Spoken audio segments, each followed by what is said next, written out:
Hi guys, welcome to the lecturer group. आज हमारा topic है data organization and data analysis. तो दोस्तों, जैसा कि हमने बायोलॉजिकल मेथड पढ़ा था उसमें हमने डेटा इकट्ठा किया था। डेटा क्या होता है? Basically information collected from observation and experiment. ठीक है, जितना भी हमने बायोलॉजिकल मेथड में इंफॉर्मेशन जो हमें मिली उस सब को हम डेटा कहते हैं। अब उसको हमने अरेंज करना है। ठीक है, ये बहुत इंपॉर्टेंट पार्ट है किसका? बायोलॉजिकल मेथड का। दोस्तों, मैं अब ये एक लॉन्ग क्वेश्चन है, मैं आपको इसकी प्रिपरेशन भी करवा रहा हूँ और इसके नोट्स भी प्रोवाइड करूँगा। ये जो पॉइंट्स हैं ये आपने लिख लेने हैं और इनको जस्ट अपने वर्डिंग में एक्सप्लेन करना है। आपका क्वेश्चन बिल्कुल लॉन्ग क्वेश्चन क्लियर हो जाएगा। अब चलते हैं डेटा ऑर्गेनाइजेशन की तरफ, फिर हम डेटा एनालिसिस की तरफ भी चलेंगे। डेटा ऑर्गेनाइजेशन क्या होता है? बेसिकली सबसे पहला पॉइंट है कि हर एक्सपेरिमेंट जो है उसको डेटा चाहिए होता है। ठीक है, ऐसा एक्सपेरिमेंट जो है वो ज़्यादा वैलिड तस्वुर किया जाता है जो ज़्यादा डेटे पे बेस्ड हो।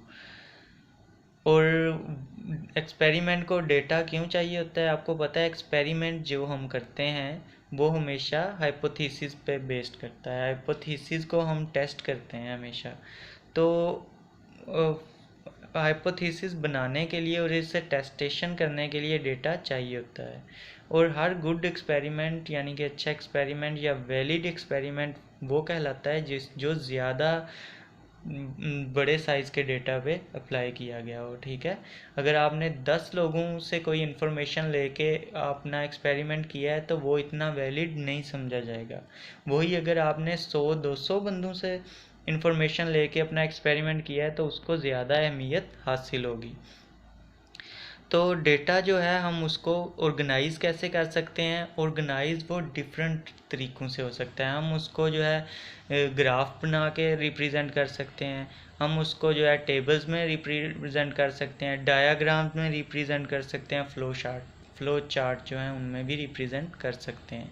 तो डेटा ऑर्गेनाइजेशन का आपको पता चल गया कि एक्सपेरिमेंट्स को डेटा चाहिए होता है और हर वो एक्सपेरिमेंट जिसका डेटा साइज़ ज़्यादा हो वो ज़्यादा वैलिड समझा जाता है। ठीक है, उसकी इन्फॉर्मेशन उतनी ज़्यादा वैलिड होती है।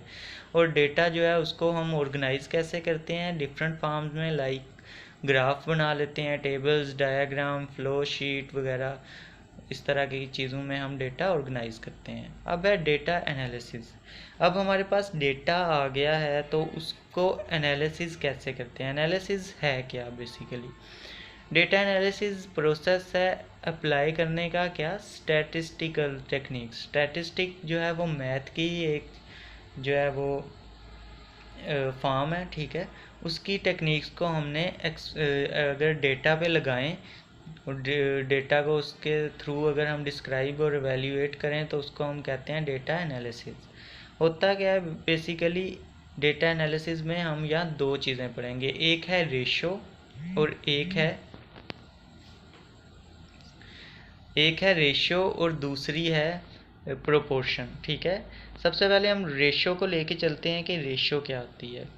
रेशियो जो है वो दो वैल्यूज़ के दरमियान इस तरह एक्सप्रेस की जाती है, या तो डिवीजन के सिंबल से या ये जो आप सिंबल देख रहे हैं दो डॉट्स, इसके मदद से। ठीक है, लेट्स से अब रेशियो हम कैसे बनाएंगे?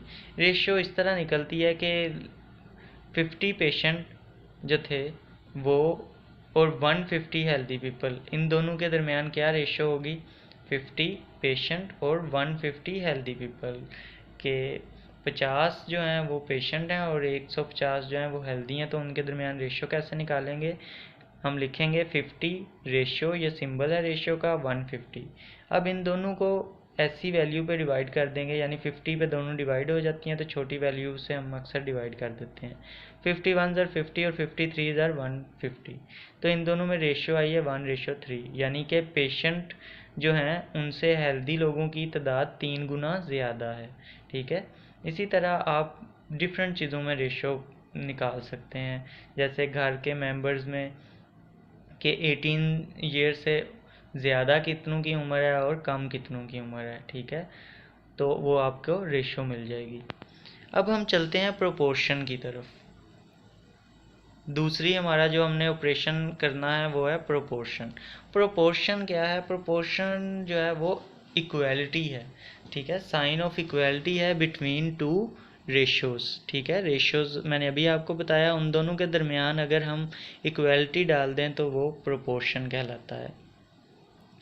इसका जो साइन है वो इक्वल टू का साइन है। अब दो रेशोज़ के दरमियान जो सिंबल होगा प्रोपोर्शन का यानी इक्वालिटी का, उसे हम प्रोपोर्शन बोलेंगे। अब इसकी एक एग्जांपल करते हैं। इससे पहले मैं बता दूं कि यूज़ कहाँ होता है कि अगर हमारे पास कोई भी तीन वैल्यू हैं और चौथी हम जो है वो निकालना चाहते हैं तो वहाँ पे ये यूज़ होता है। उसकी एग्जांपल क्या है कि लेट्स से हम एक एग्जांपल लेते हैं कि 20 बर्ड्स जो थी वो इन्फेक्टेड थी बाय मॉस्किटो, और 14 मतलब 20 बर्ड्स को मॉस्किटोज़ ने काटा और उनमें से 14 गेट इल, 14 को जो है वो बुखार हो गया। And how much bird from, अब ये एक रेशो की ये वैल्यू है कि 20 में से 14 जो है वो इल हो जाती हैं काटने से, तो ये हमने उसकी रेशो लिख ली, फर्स्ट रेशो 14:20। दूसरी उन्होंने क्या बताई है, how much bird from 100 get ill if infected by virus. अब इन दोनों में क्या है, जो वैल्यू हमें नहीं पता उसको हमने x कंसीडर कर लिया और दूसरी 100 उन्होंने दी हुई है, तो 100:x। अब इन दोनों में से आपको पता है x की वैल्यू हमें नहीं पता। अब हमें तीन वैल्यूज़ पता है कि अगर 20 को इन्फेक्ट किया जाए तो उनमें से 14 को जो है वो वायरस मॉस्किटो के काटने से इन्फेक्शन हो जाता है, जबकि 100 को अगर काटें तो फिर कितनों को होगा, ये जानने के लिए हम प्रोपोर्शन लगाएंगे दरमियान में। अब मैंने आपको बताया था कि रेशो को हम डिवीज़न के सिंबल से भी एक्सप्रेस कर सकते हैं, ठीक है। तो हमने वही डिवीज़न का सिंबल में कन्वर्ट कर दिया, 14:20 को 14/20 कर दिया और x/100 को x/100 कर दिया। अब आपको पता है कि x की वैल्यू जो है अगर वो आपने निकालनी है तो आप क्रॉस मल्टीप्लिकेशन कर देते होते हैं, ठीक है। क्रॉस मल्टीप्लिकेशन कैसे होगी कि 20 जो है वो x से जाके मल्टीप्लाई हो जाएगा और 14 जो है वो 100 से, या 100 जो है वो दूसरी तरफ जाके 14 से मल्टीप्लाई हो जाएगा और 20 जो है वो जाके x से, तो x मल्टीप्लाई बाय 20 हो गया और 100 मल्टीप्लाई बाय 14। अब हमें x की वैल्यू चाहिए, तो 20 इधर मल्टीप्लाई हो रहा है तो इक्वल टू के उस साइड पे जाके डिवाइड होना शुरू हो जाएगा, तो डिवाइड हो गया, तो पीछे बच गए, इनको डिवाइड किया 20 को, 20 1 20, 20 7 से मल्टीप्लाई किया तो 70 आ जाएगा और ये आ जाएंगे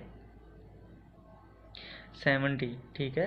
कि अगर 100 x की वैल्यू आ गई 70, तो इट्स मीन के आउट ऑफ 100 70 गेट मलेरिया, ठीक है। 70 को मलेरिया हो जाएगा, 30 जो है वो अनइफेक्टेड रहेंगे। तो ये है प्रोपोर्शन और रेशो, ठीक है। प्रोपोर्शन आप समझ लें एक बार फिर से कि दो रेशोज़ हैं हमारे पास, 14 और 20 और x और 100। हमने उन दोनों के दरमियान इक्वालिटी डाली तो प्रोपोर्शन बन गया। अब हमने क्रॉस मल्टीप्लिकेशन कर दी, 14 को 100 से और 20 को x से, तो जब x के साथ 20 हुआ मल्टीप्लाई तो वो इधर लिख दिया और 100 को 14 से किया तो 140 आ गया। अब हमें सिर्फ x की वैल्यू चाहिए, तो 20 भी इधर से इधर मल्टीप्लाई हो रहा है तो इक्वल टू के उस साइड पे जाके ऑपोजिट ऑपरेशन होता है, ठीक है। इधर अगर कोई चीज़ मल्टीप्लाई हो रही है तो उधर जाके डिवाइड होती है, तो वो डिवाइड हो रहा है। अब 140 को 20 से जब करेंगे तो 70 आंसर आ जाएगा, तो x हमें पता चल गया कि 70 है, मतलब हमें तीन वैल्यूज़ पता थी, चौथी हमने मालूम कर ली है। तो ये है प्रोपोर्शन, जस्ट आपने इतना लिखना है और ये शॉर्ट से नोट है, आप यहाँ से नोट कर सकते हैं इनको, ठीक है। और आपका जो है वो ये वाला डेटा ऑर्गेनाइजेशन और एनालिसिस कंप्लीट हो जाना है। जस्ट आपने रेशियो का बताना है कि रेशियो की जो आपको समझ आई है और साथ प्रोपोर्शन का बता के ये एग्जांपल दे देनी है। आई होप सो आपको समझ आई होगी, और अगर आपको समझ आई है तो प्लीज़ वीडियो को लाइक कीजिएगा और शेयर कीजिएगा और चैनल को सब्सक्राइब करना मत भूलिएगा।